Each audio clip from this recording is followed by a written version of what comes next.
Hello, boys and girls. So yesterday when we were in school, if you were here at school, I read you a version of Cinderella. And it was just your typical Cinderella story where the fairy godmother shows up, helps her get to the ball, she leaves her slipper behind, and then the prince finds her using the slipper. Well, I'm going to read a different version of Cinderella to you. This is called Cinder-Elly. And while I'm reading, I want you to think about how it's the same and how it is different. Once upon a time, or so they tell me, there was a girl called Cinder-Elly.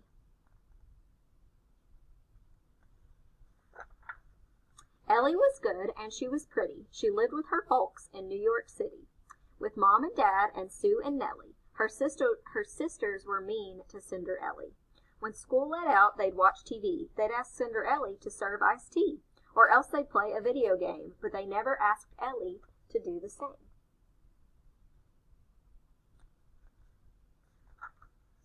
Sometimes when Elly was washing the floor, they'd slide across it and out the door. What do you think would happen then? Why, Elly would have to wash it again. Elly cleaned up because she liked to be neat, from the hair on her head to the toes on her feet. She worked so hard, it was a pity. She had no fun in New York City. But then one day, Elle got a note. So did her sisters. Somebody wrote, "Sue, Elle, and Nellie, we picked your name. You've won free tickets to a basketball game." So instead of going to a ball, they're going to a basketball game.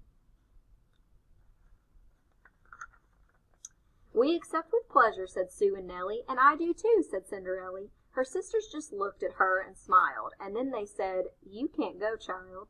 "But I'm invited. It says so there. You're too young, Elly, and you've got nothing to wear." "I'll shop," said Elly, "but you've got no money." Elly's mother agreed. "They're so right, honey. There's no money for three, only money for two. Let your sisters go, Elly. They're older than you." So Elly's big sisters went right out shopping, and Elly stayed home and did the mopping.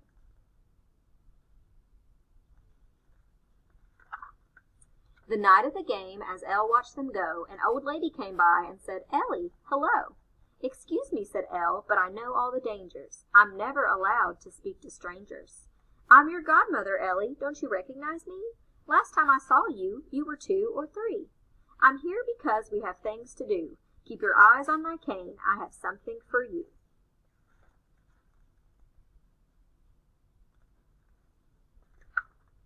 She waved her cane once. Elle squealed like a flute. Her clothes turned into a basketball suit. "And here's something else to go with your clothes. Glass sneakers," said Godma. "You'll need 2 of those." "Now wait, Godmother. Hold on a minute. I'm just watching the game. I don't want to be in it." "Oops," said the lady. "Excuse my mistake. Let's see what else my cane can make." And poof, Elly wore a satiny shirt with a beautiful flowery red miniskirt. Elly was happy because she looked so fine. Now go to the game and have a good time. It's very different than a ball gown. "Thank you, dear Godma. I'm glad that you came. But how am I going to get to the game?" "That's an easy one, dear. I've got a plan. I'll send you off on this old garbage can." She waved her cane and said, "Kerplike!" The garbage can became a bike. Elle got right on and almost fell off, 'cause riding a bike in glass sneakers is tough. "You'll be fine, Elle. I know that is true. There's just one thing I ask of you. Be home by 10, or else, my dear, your pretty new clothes will disappear." So instead of midnight, she has to be home by 10 o'clock. "No problem," purred Elly, as sweet as a kitty, and then she rode off through New York City. The game was just starting when Elle got to her seat. Out ran Prince Charming. People rose to their feet. "Let's go, Prince Charming," Elle yelled with the rest. Of all her school's players, Prince was the best.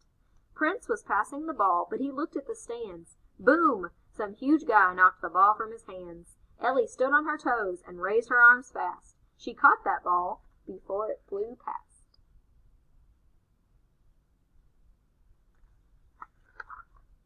"Hooray!" yelled the crowd, except Sue and Nellie. The sisters just stared at Cinder-Elly. "Is that Elly?" asked Sue. "No, that's a bad guess. She's older than Elly and much better dressed."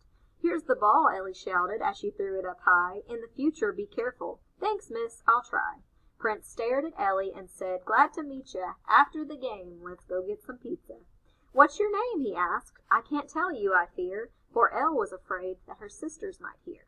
When the game ended, the other side clapped. They were good sports, even though they got zapped. Will you wait for me, please? Prince stopped by Elle's chair. I'll shower and change and blow dry my hair.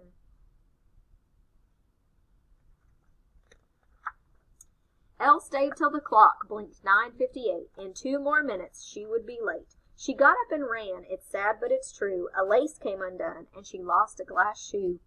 But she couldn't stop now, so she hurried on. All she saw was a trash can. Her bike was gone.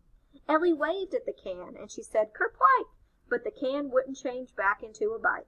Then she looked at her clothes. Oh no, they're the same as the ones I was wearing 'fore Godmother came.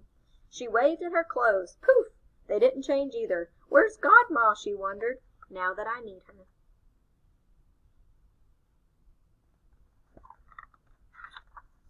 Meanwhile, Prince Charming, looking pretty cool, was busy signing photos for fans at school. When he was finished, he looked all about. Ellie wasn't inside, so Prince went out. Outside he saw no one, just some girl who ran off down the street with a huge garbage can.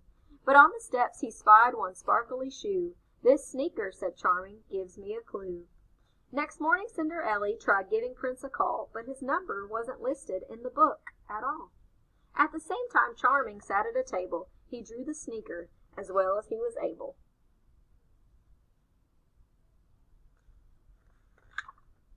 Beneath it he wrote for all to see, "If you lost this sneaker, please telephone me." Then he wrote his name and phone number too. He went to the copy shop to print a few. Prince taped his copies, once they were complete, to every single lamp post on that busy street. Many women phoned him with feet too big or small. Prince Charming wasn't happy. Won't the right one ever call? Hey gang, look out! Here's Sue, here's Nellie, with the poster to show to Cinder-Elly. Let's call up Prince, said Sue and Nellie. That's not your shoe, said Cinder-Elly.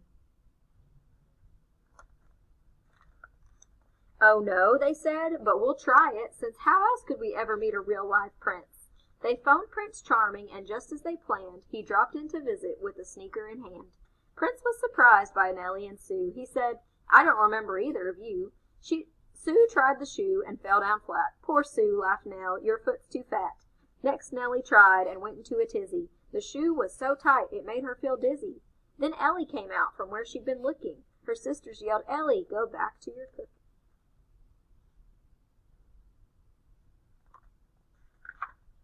Cinder-Elly sat down and put on the shoe. Then she took out the other one and put that one on too.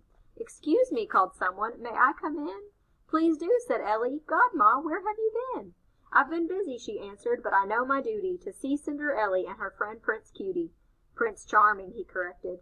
Well, how do you do? It's time you saw Ellie in the clothes that you knew.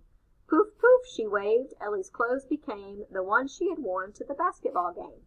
Yikes, screamed the sisters. Shush, Godmother told them. You deserve a good scolding, and she started to scold them.